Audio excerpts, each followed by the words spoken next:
Good evening, viewers and listeners of Concerned Citizens Media. Thank you again for coming back. Uh, I always appreciate your sharing your time with me. Today is November 26, 2022. Uh, I will share some news with you for today.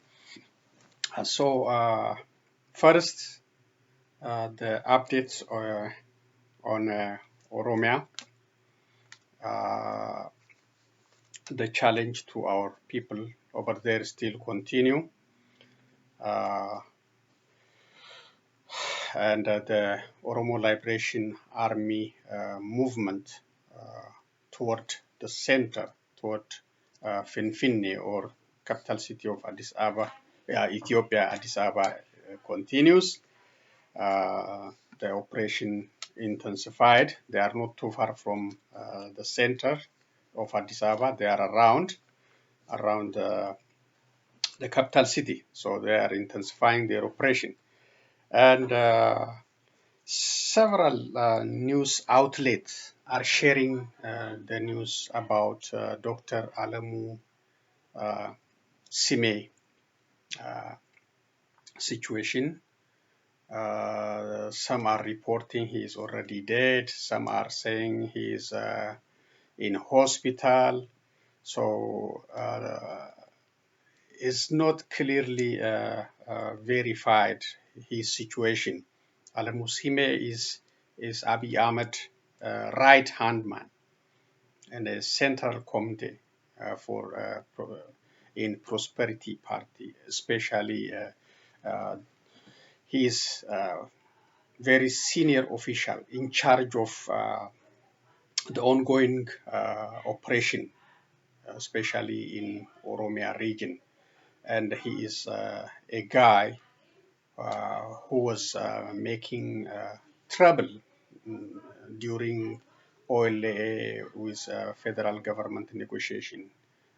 He was the one who's creating trouble not to succeed, the negotiation not to succeed. So he's a is very senior official in the Prosperity Party, and he is a right-hand man for Abiy Ahmed, Prime Minister Abiy Ahmed of Ethiopia.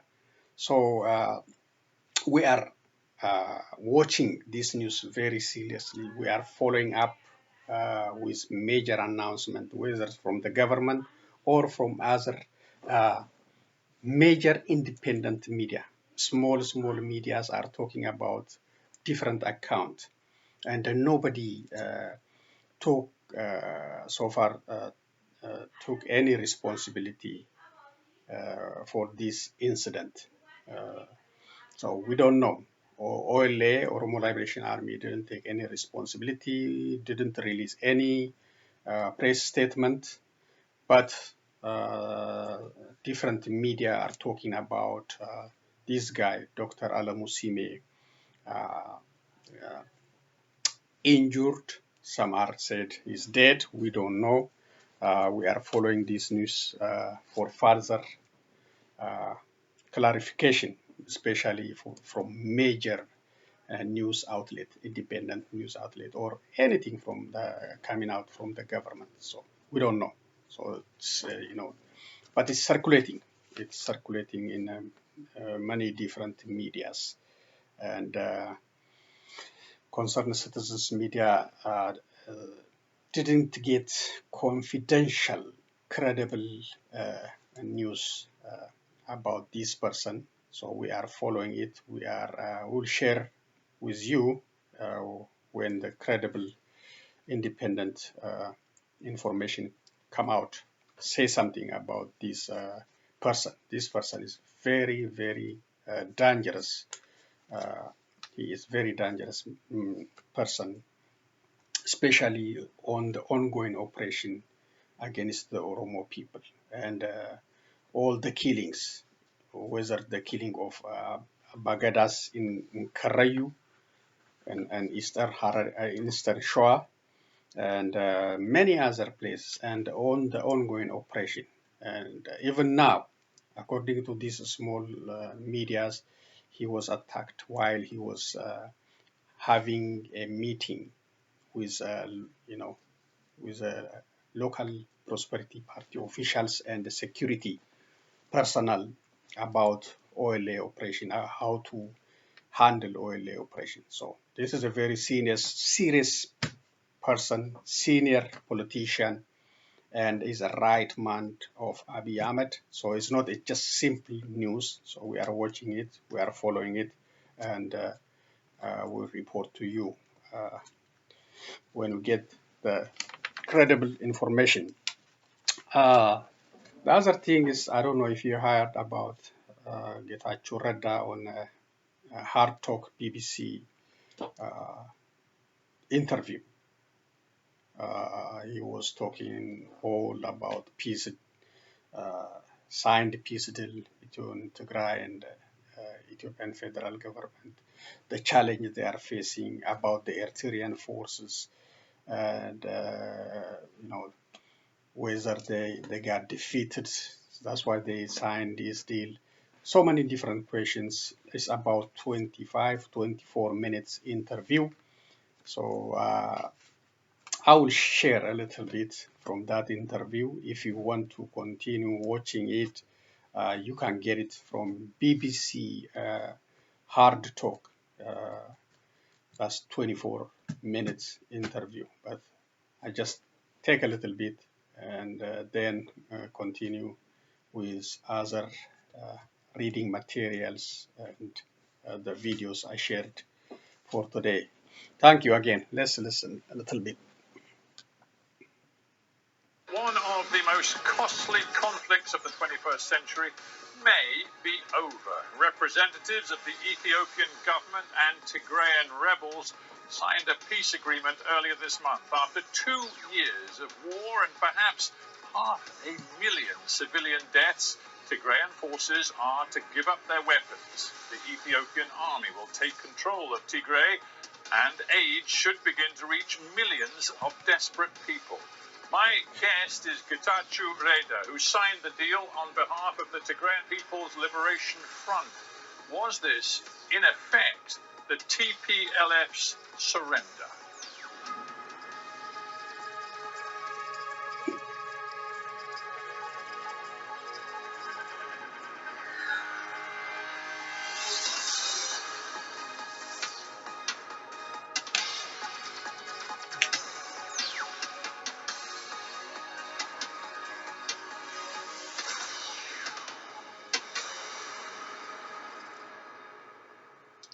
Getachew Reda in Mekele, Tigray, welcome to Hard Talk. My pleasure, Stephen. It's a pleasure to have you on the show. Let me begin with a very simple question. There you sit in Mekele, the capital of Tigray region. If you go outside right now, who is in control? Is it the Ethiopian armed forces, the federal armed forces, or is it your forces from the TPLF? It's our forces who are firmly in control of Mekele. Right, so this is a very delicate stage of the peace process because over the next few days there is supposed to be a disengagement process and then full authority and control of Mekele and other key towns and cities, your airports and everything else, is supposed to be handed over to the federal government and federal forces, right? The federal forces, we have agreed, will control federal institutions. We have submitted ourselves to the federal constitution, which provides that federal institutions will be under federal control. So as far as airports are concerned, other federal institutions concerned, they will be in the hands of the federal government. Otherwise, the constitution also provides that regional authorities will exercise control over regional matters. So we're not in any way negating the constitutional principle. But what matters most, particularly in the context of a terrible 2-year war, is who has the guns and who imposes their authority with the gun. And according to the deal that you signed at the beginning of this month with the Ethiopian representatives, your TPLF forces are going to disarm within 30 days. So clearly, your forces will no longer have the power of the gun. Well, to begin with, the fact that the agreement is being referred to as between TPLF and the federal government is a bit of a stretch, because it was a deal between the government and the regional government and the federal government. Whatever superlatives there, though, what we have agreed is, as long as the security interests of Tigray are taken care of, and as long as the political conditions that gave rise to the conflict in the first place are duly taken care of, which would, of course, involve some kind of political dialogue between our two sides, and then we have no business maintaining our artillery pieces or our tanks, because the tanks and artillery pieces did not belong to Tigray in the sense that we didn't have them when the conflict broke out. We stood against any imposition by the federal government or its partners on us, and we fought hard, and of course we captured most, if not all, of the weapons from our adversaries. Right, but so if I may, I just want to be very clear here, because it's a very tight schedule that you agreed to. You said that, yes, within 30 days, the Tigrayan forces, you can call them whatever you want, but it is the TPLF armed force. You said they would be demobilized and disarmed within 30 days. Now, the clock is ticking. Several of those days have already passed. So is that already happening? No, disengagement is happening. At least we are doing our part as far as disengagement is concerned. But this is not something that can be done only because we have the willingness to do so. It requires several arrangements between our two forces, and the commanders of the two sides have been in contact. And of course, the Nairobi arrangement was essentially about making sure that whatever tight schedule was put in place by the politicians in Pretoria would be implemented in a manner that takes into account the security requirements of Tigray. Because you should know that Tigray is not facing threats not only from the federal government, but also from the Eritrean government and other troops. I do understand that, and we'll talk about Eritrea and their forces in a moment. But let us stick to what matters most. You know, people around the world have seen how terrible, how costly this 2-year conflict has been. Hundreds of thousands of lives lost of civilians, let alone the fighters lost as well on both sides. So I just want to be very clear. Nothing that's happened in the last few days since you were in Pretoria and signed the agreement, nothing has happened to change your commitment to disarm and demobilize TPLF fighting forces, right? Well, nothing has changed, but we still expect a number of actions to be carried out before that kind of stuff happens. What we are saying is disarmament is a political process that requires not just a month, but probably months, if not years.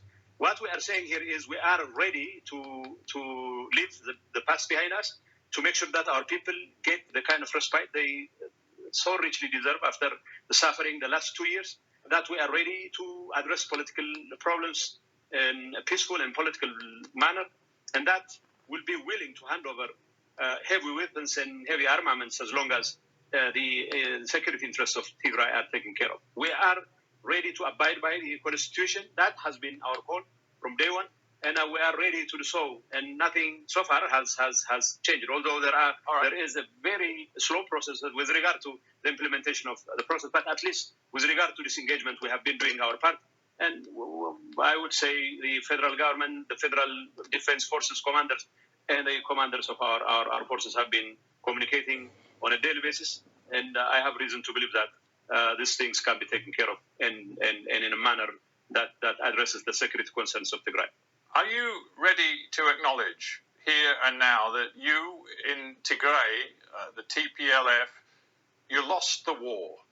No, we don't lose a war. This is a people's war. People fighting against tyranny, people fighting against any imposition from outside, from inside, and these are people who are fiercely in favor of exercising their rights. Whether there is a willingness on our part to resolve this peacefully, it has always been there. We have been consistent. If you remember the last time I was on your show, we've been saying that We're ready to resolve our differences peacefully. We're not interested in the corridors of power.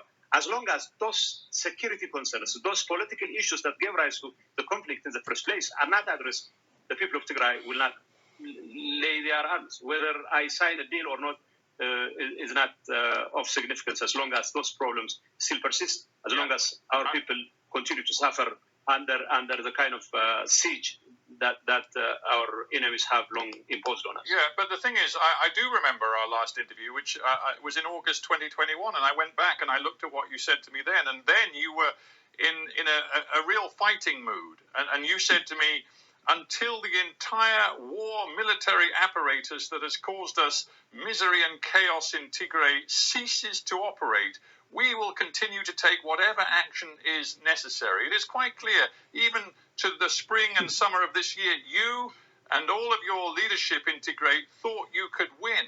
But the bottom line is, you haven't won, you have capitulated. You have agreed to disarm and demobilize your forces. As we've already established, the federal government is going to put its forces into all the key installations in Tigray. It will be in control, and all you have is a promise that in the future you will be reincorporated into the federal system. Well, I would agree with your simple arithmetic of people. Like you said, we've been saying that what we need is security in Tigray. What we need is addressing the overall political problems that afflicted the region, and of course the imposition that the siege that was imposed on us. We have done everything and will continue to do in our power, whether that is through the barrel of gun or through peaceful means is what has changed. What did you think, Getachew Reda? What did you think when Prime Minister Abiy Ahmed he went down to greet his supporters in the south of Ethiopia on November 3rd? That is the day after you signed that agreement in Pretoria, and he proclaimed that he had and his government had achieved a, quote, historical victory. They had achieved, he said, 100% of the things that they set out to achieve in the negotiations with you. If he has won 100% of what he wanted, I put it to you that whatever you say to me, the people of Tigray and Ethiopia will see you as the losers. Well, I'm not particularly interested in whether the people consider me a loser or not. What matters to me is whether the interest of the people of Tigray is taken care of. Whether that is going to be done through the barrel of gun or through peaceful means is of little significance. But in fact, I prefer it to be done in a peaceful manner. That's what we have agreed. I'm not going to comment on what the Prime Minister has to say about 100% victory in any arrangement. To say that you have achieved 100% would require a bit of stretch. That's not my point. I want this arrangement to work in a manner that benefits the people of Tigray, in a manner that stops the suffering of the people of Tigray. And the people. Let's bring the magic back to gifting! Bring the magic back to gifting with Groupon. A brawl broke out in... Okay, so that one doesn't need translation. You see, you hear the view of Mr. Getachew Reda, senior TPLF person and the central committee member. And he's challenged by the BBC journalist, but he's answering, he's explaining his position. So far, I checked on Ethiopian side, nobody say anything about this interview. I didn't hear anything. It's interesting to finish the whole interview if you have time, and just you can find it on BBC Hard Talk. You will get the whole interview. Thank you again. So that's the taste of that interview I wanted to share with you. So I'm saving a little bit time to read and to continue with other videos. Thank you. The first one is also an update on humanitarian aid to Tigray. WFP, World Food Program, Tigray Ethiopia assistance not meeting needs. Aid is coming, but not meeting needs.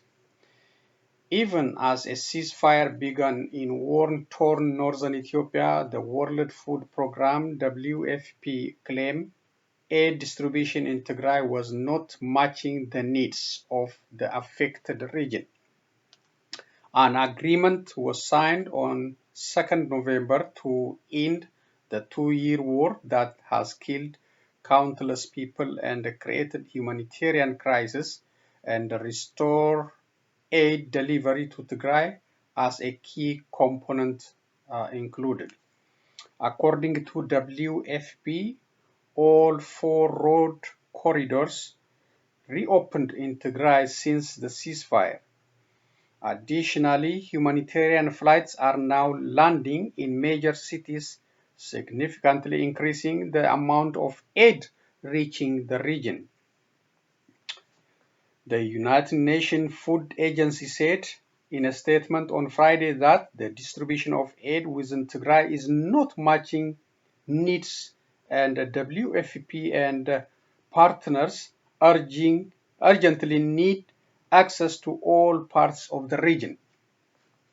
Aid to the region ended when fighting broke out again in the late August between Tigray rebels leaders and the fighters loyal to the Ethiopian government and their allies. With about 90% of its 6 million residents dependent on food aid, the UN warned that many people in Tigray already faced starvation before the aid was suspended. For more than a year, the region was cut off from the outside world, resulting in severe drought shortages, poor access to electricity, banking, and communications, as well as other problems. WFP reported that about 100 trucks had distributed 2,400 metric tons of food and 100,000 liters of fuel in the area since 15 November, when road access improved. Passenger flights on humanitarian missions to the regional capital Mekelle resumed on Friday for the first time since August, after receiving government approval. Additionally, for the first time, aid charters have started going to a city, Shire, in the north. However, despite improved access, WFP reported that some areas in the eastern and central region of Tigray are constrained, making it more difficult to deliver adequate aid. WFP reported that since early November, it had provided food aid to 29% of its 2.1 million caseloads in the Tigray region. According to WFP, the war that began in November 2020 has left an estimated 13.6 million people in need of humanitarian assistance in the Tigray and its neighboring regions of Amhara and Afar. When Ethiopia's Prime Minister Abiy Ahmed accused Tigray's leadership of attacking federal army camps and sending troops to the region, the local leadership had been defying central rule for months. On 2nd November, both sides agreed to a peace accord in South Africa that provided unrestricted aid to Tigray. On 22nd November, Tadesse Reda, Chief of Staff of Tigray's fighters, announced that fighting in the area had ceased as a result of the agreement. However, some areas of Tigray still have government allies such as the Eritrean army and militias from the Amhara region. Credit newstractlive.com. So Eritreans are still there, and Amhara and the Fano militia still there. Even Getachew Reda talked about that one. So they are still there. Abiy Ahmed, scared to ask for the removal.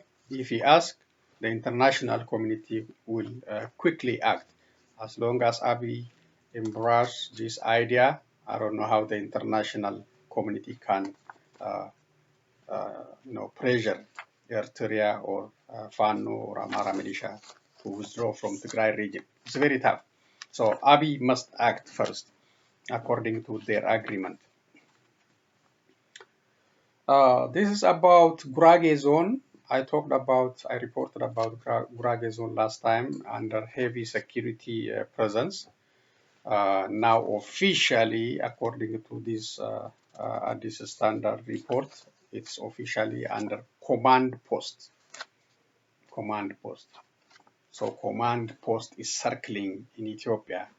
Before Benishangul, couple of times, Tigray, and Oromia region since 2018. Now is in a Gurage zone. It's going to continue because of the failed leadership of Abiy Ahmed. The Southern Nationalities and the People, SNNP region, Peace and Security Bureau said that decision has been made to put the entire Gurage zone under the rule of an organized command post as of 25 November. In a presser he gave to the local broadcaster, the Bob TV, the Bureau's head, Alemu Baudi, said illegal and destructive activities have been carried out by irregular groups in the zone under the guise of demands for statehood, and that these activities cannot be stopped using the regular law enforcement system. Accordingly, Alemu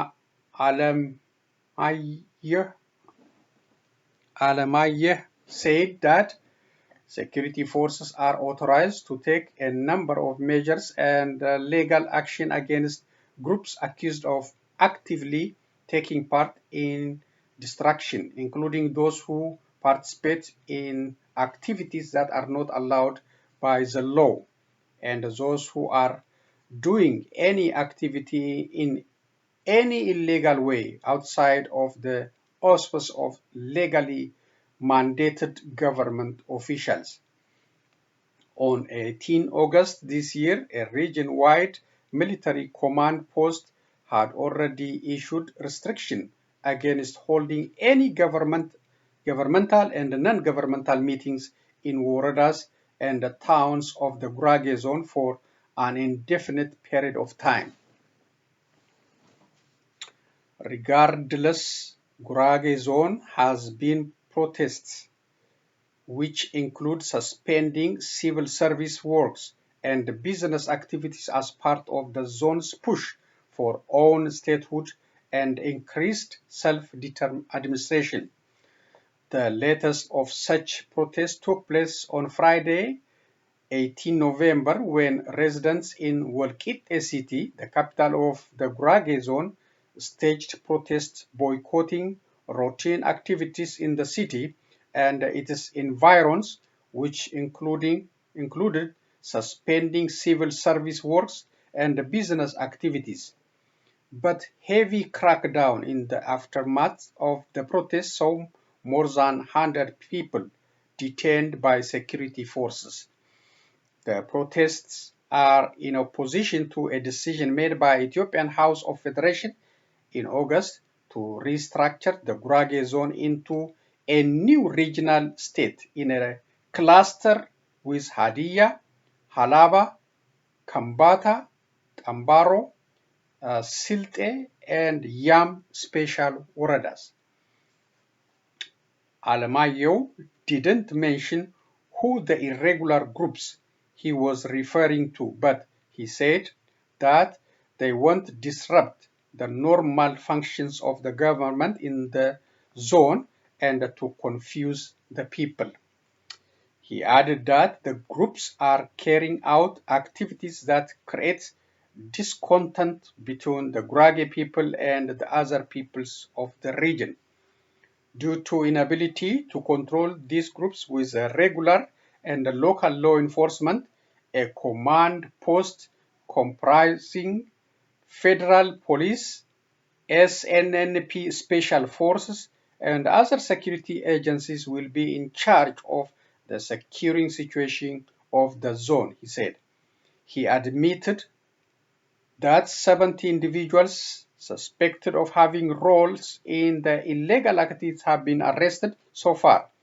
Unauthorized meeting and public gatherings have been banned under the rule of the command post. So, Gurages just try to use their rights according to the Ethiopian constitution, and they say no to the cluster arrangement, and they demanded, statehood like other states. Simple and clear demand. So instead of negotiating and handling that, now the government is using forces to silence them. This is about Equatorial Guinea. Equatorial Guinea, world's longest serving president to continue for a 3-year rule. So the president re-elected. He has been in power for a while. Now he won again. Teodoro Obiang Nguema Mibasogo, 80 years old, secured almost 95% of votes, officials announced 6 days after the vote. He is 80 and he won the election, the re-election. The results prove us right again. Vice President Teodoro Nguema Obiang Manungu, the president's son, said, "We continue to be a great party. Some opposition candidates stood, but none were expected to win." His son is saying. His son is also vice president. That's interesting. That is interesting. Vice President Teodoro Nguema Obiang. The dad is president, the son is vice president. It's interesting. President Obiang has a strong grip on the oil-rich Central African nation with family members in key government roles. Yes. He seized power in 1979 after a military takeover and has survived several coup attempts. Upon gaining office from his predecessor and uncle, Francisco Macias Nguema, he made some reforms, but retained Nguema absolute control over the nation. Political opposition is barely tolerated and severely hampered by the lack of a free press, as all broadcast media is either owned outright by the government or controlled by its allies. This is coming to Ethiopia too. All the media either controlled by Prosperity Party or controlled by the allies of Prosperity Party. Is already happening. It's already happening. So if you are tough on the government, you cannot survive. Just like in Equatorial Guinea. It is thought that President Obiang, who has previously denied accusation of human rights abuses and election rigging, intends to use his 6th term to clean up his international reputation. Okay, we'll see. In September, the government abolished the death penalty in a move which was praised by the United Nations.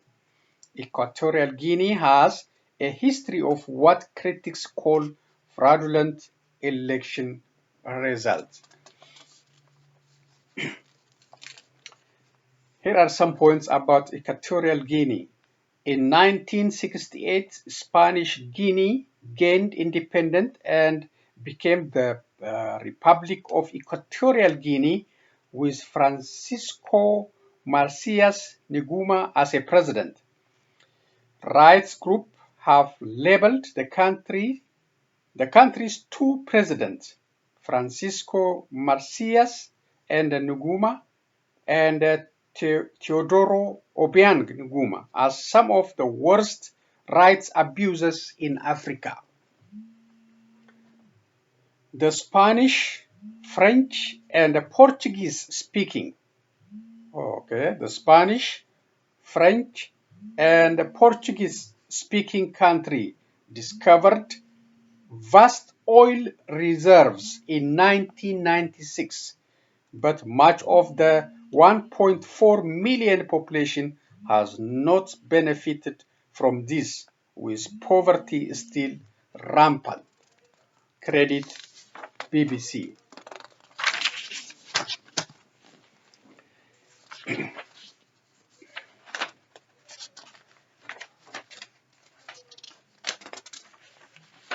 Okay, this is the last one. Biden extends student loan repayment freeze as a forgiveness program is tied up in courts. So I reported on forgiveness on student loan relief last time. It was 10,000 or 20,000 if you are Pell Grant. But that thing is now on hold because the Republican state attorneys sued the Biden administration based on its illegality. They claim. So for this reason, now Biden extends the pause until these things sort out in the courts. Let me read. The Biden administration is yet again extending the pause on federal student loan payments, a benefit that began in March 2020 to help people who were struggling financially due to the COVID-19 pandemic. The extension comes as the Biden administration student loan forgiveness program is tied up in the courts. Officials had told borrowers the forgiveness program, which is worth up to $20,000 in debt relief per borrower, would be implemented before loan payments were set to resume in January.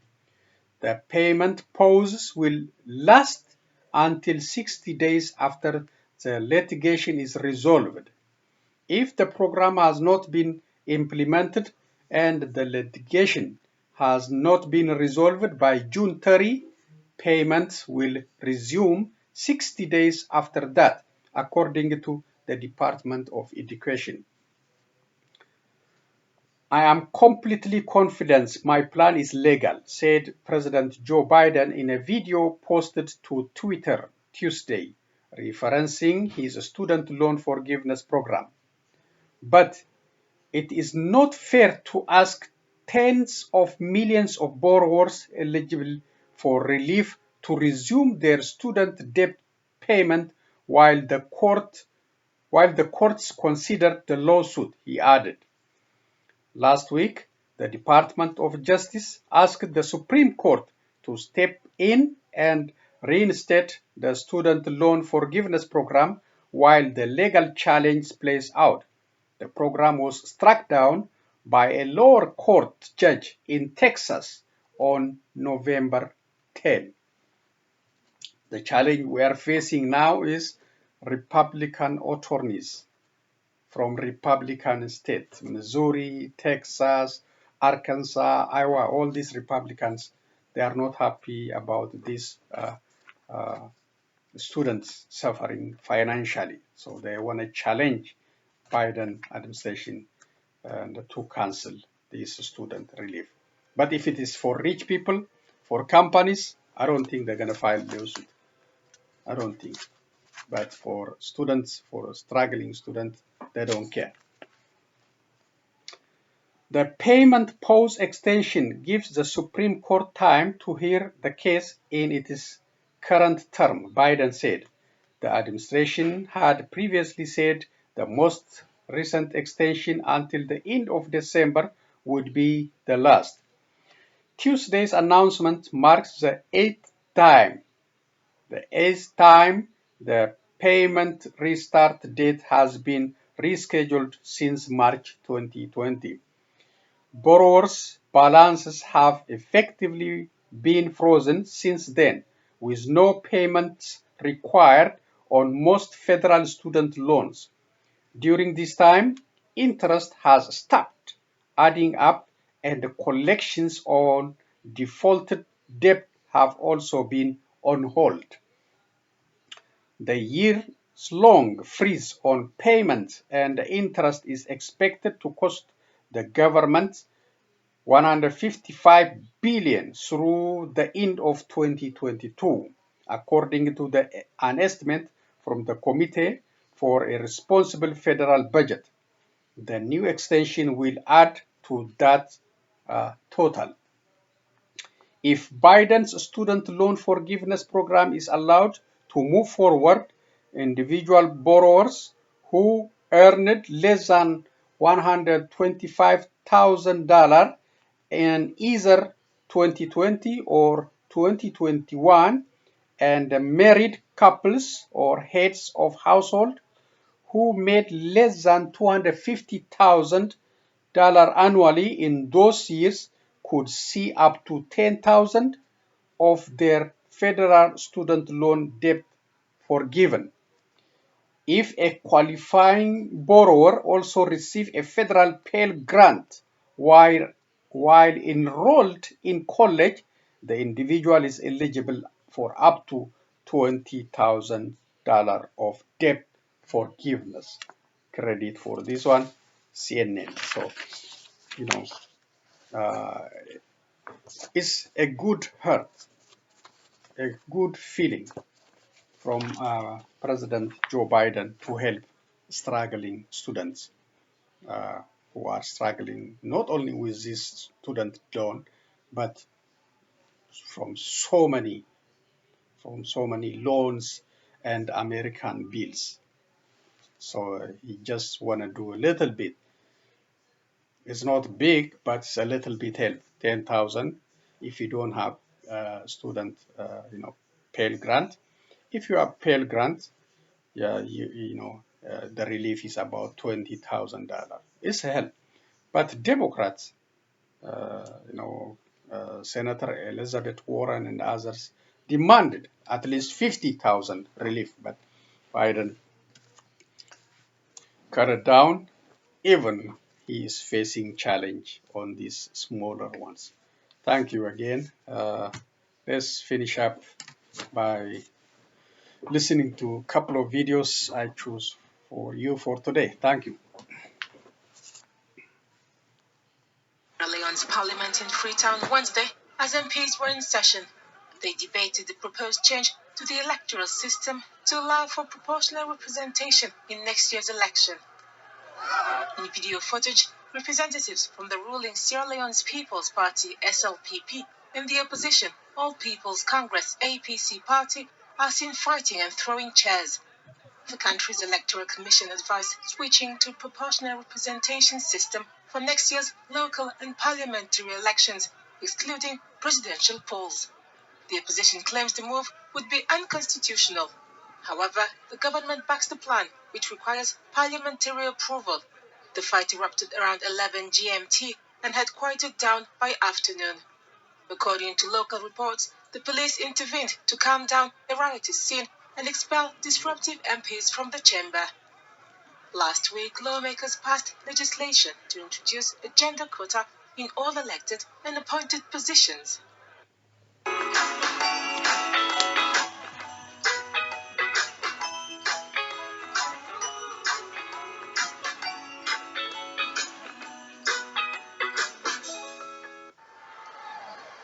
Senegal have given Africa its first victory at the World Cup.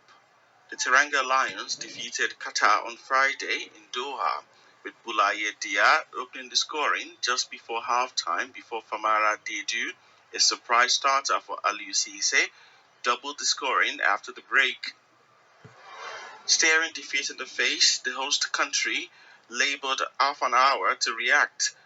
The header of Qatari player of Ghanaian descent, Mohamed Montari, revived the suspense, but the newcomer, Bamba Dieng, extinguished any hopes for the Qataris, who now face elimination from their group. Other group members, Netherlands and Ecuador, slug it out a little later this evening. The South Americans will be the next opponent of the Senegalese in a key match expected to secure qualification for Senegal next Tuesday.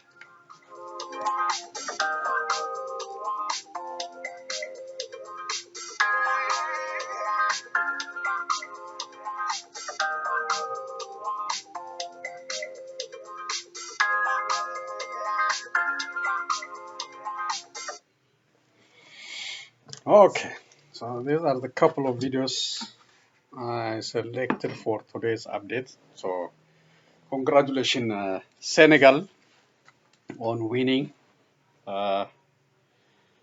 Qatar and advancing maybe for the next stage. So according to this news, Qatar is now the host country is eliminated. The other one is the chaos in Sierra Leone Parliament and disagreement about, quota, about proper representation.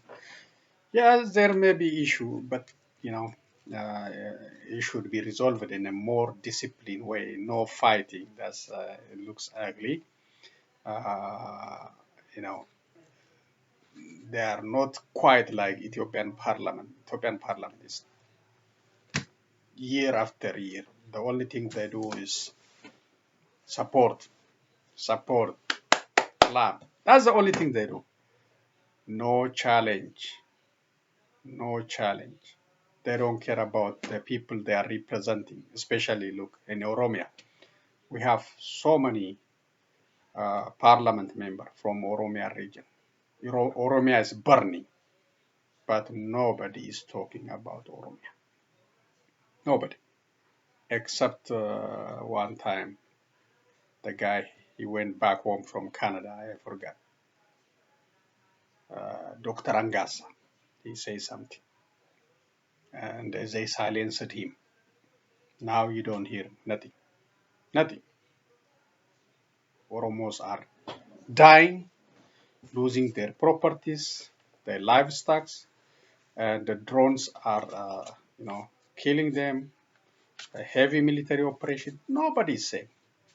All these representatives are just taking their salaries and vote for Prime Minister Abiy Ahmed agenda.